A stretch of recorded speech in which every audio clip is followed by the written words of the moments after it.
Mari kita berdoa kelas 6 dalam nama Bapa dan Putra dan Roh Kudus. Amin. Terima kasih Maha Pencipta langit dan bumi atas kasih-Mu, atas nafas kehidupan dan kesehatan dan hari ini yang sungguh indah. Pada saat ini kami mohon berkat-Mu untuk anak kami kelas 6, berkati mereka, jadikan mereka anak yang baik, buat mereka lebih rajin belajar agar tercapai cita-citanya, sebab mereka harapan gereja-Mu dan negara-Mu. Terpujilah Maha Pencipta langit dan bumi kini dan sepanjang masa. Amin. Dalam nama Bapa dan Putra dan Roh Kudus. Amin. Selamat pagi kelas 6. Kita sudah sampai pada minggu ke-6. Nah, yang menjadi pembahasan kita pada hari ini kelas 6 ada dua, yaitu pemimpin yang didambakan masyarakat, baru kedua tokoh pembebas. Nah, sekarang kita bahas bagian pertama kelas 6, yaitu pemimpin yang didambakan masyarakat. Dengan ini kita mendengar sebuah cerita yang berjudul Romo Mangu Pembela Kaum Miskin. Nah, Romo Mangu adalah seorang rohaniawan Katolik. Romo adalah bapak dalam istilah Jawa yang memberikan seluruh hidupnya untuk kepentingan rakyat lemah yang tertindas. Nama lengkapnya adalah Yusuf Biliarta Bangu Wijaya. Lahir pada tanggal 6 Mei 1929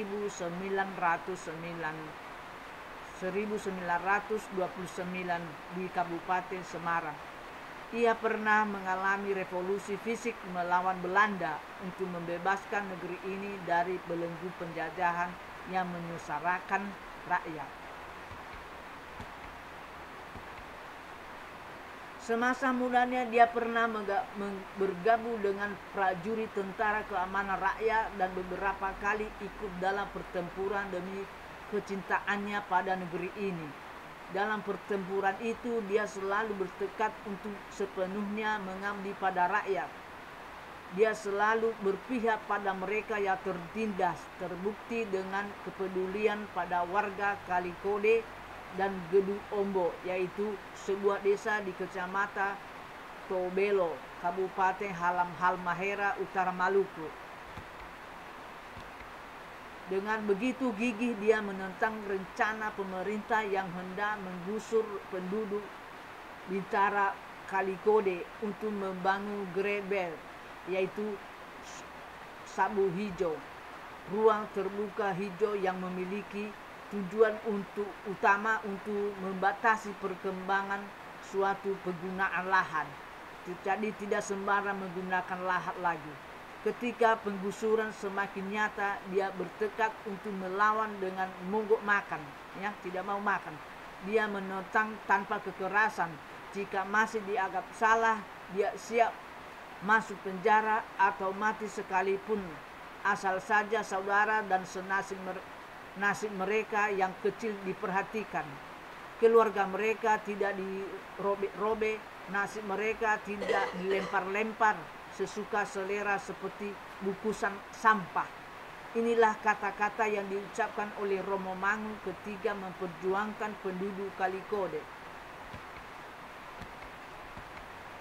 Demikian juga ketika penduduk Gedung Ombo dilanda bencana yang dilakukan oleh pemerintah untuk membangun sebuah waduk yaitu sejenis danau, ya, untuk pengairan ke sawah supaya sawahnya masuk air.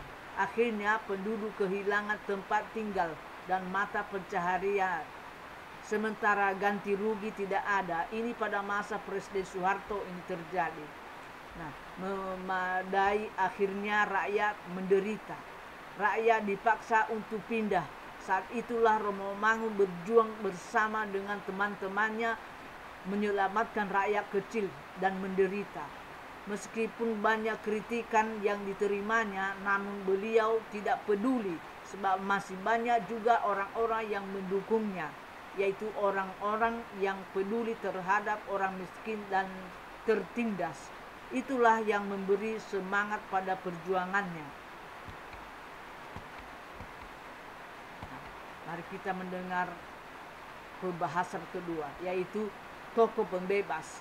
Seorang pemimpin atau penyelamat tidak harus dengan kekuasaan atau dengan kekayaan yang dimilikinya.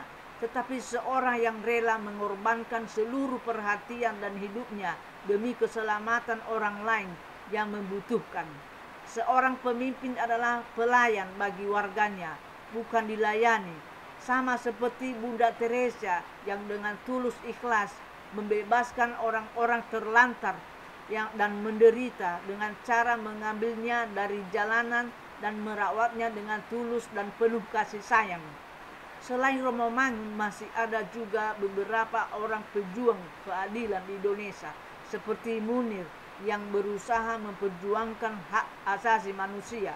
Demikian juga Marsina yang baru saja kita bahas minggu yang lewat, seorang yang berjuang membela nasib para buruh dari pengusaha.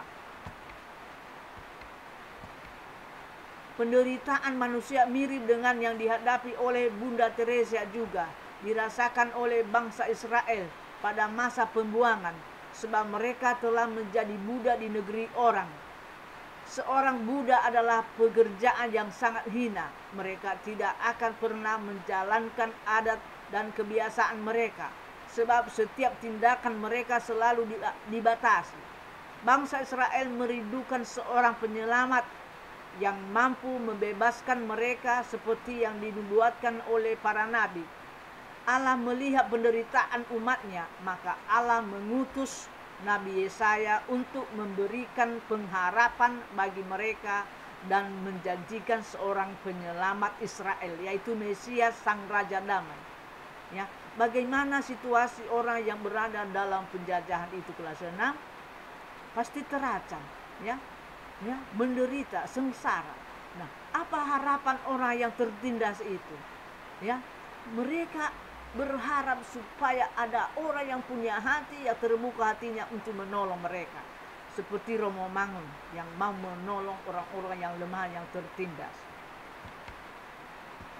Nah, setelah ibu menerangkannya kelas 6, tulislah ini kelas 6 latihan ini dan jawab dengan bagus. 1. Romo Mangun adalah seorang rohaniawan Katolik yang memberikan seluruh hidupnya untuk kepentingan titik-titik. A. Rakyat lemah dan yang tertindas. D. Semua para pemimpin. C. Semua teman dekatnya. D. Semua para raja. 2. Romo Mangun lahir pada tanggal 6 Mei 1929 di Semarang. Ia pernah mengalami revolusi fisik melawan titik-titik untuk membebaskan negeri ini dari belenggu penjajahan yang menyengsarakan rakyat. A. Orang yang kuat. B. Mengusir penjahat. C. Belanda. D. Mengusir pencuri. 3. Romo Mangun menentang tanpa kekerasan. Jika masih dianggap salah, dia siap masuk penjara atau mati sekalipun asal nasib mereka titik-titik. Yang kaya diperhatikan. B. Yang kuat diperhatikan. C. Yang kecil diperhatikan. D. Yang memimpin ditaati. 4. Setiap pemimpin atau penyelamat tidak harus dengan kekuasaan atau dengan kekayaan yang dimilikinya, tetapi seorang yang mengorbankan seluruh perhatian dan titik-titik. A. Hidupnya demi keselamatan orang lain. B. Mengumpulkan harta demi kesenangannya. C. Pekerjaan untuk kepentingan diri sendiri. D. Hidup bersenang-senang. Nah, kita akhiri pelajaran kita ini kelas 6 dengan berdoa dalam nama Bapa dan Putra dan Roh Kudus. Amin. Terima kasih Maha Pencipta langit dan bumi atas kesempatan ini. Kami sudah belajar agama tentang seorang pemimpin yang sungguh berkenan di hatimu. Kiranya juga anak kami kelas 6 menjadi pemimpin nantinya di tengah-tengah keluarga dan di mana saja mereka berada. Terpujilah Maha Pencipta langit dan bumi kini dan sepanjang masa. Amin. Dalam nama Bapa dan Putra dan Roh Kudus. Amin. Sampai di sini kelas 6 pelajaran kita. Salam sehat.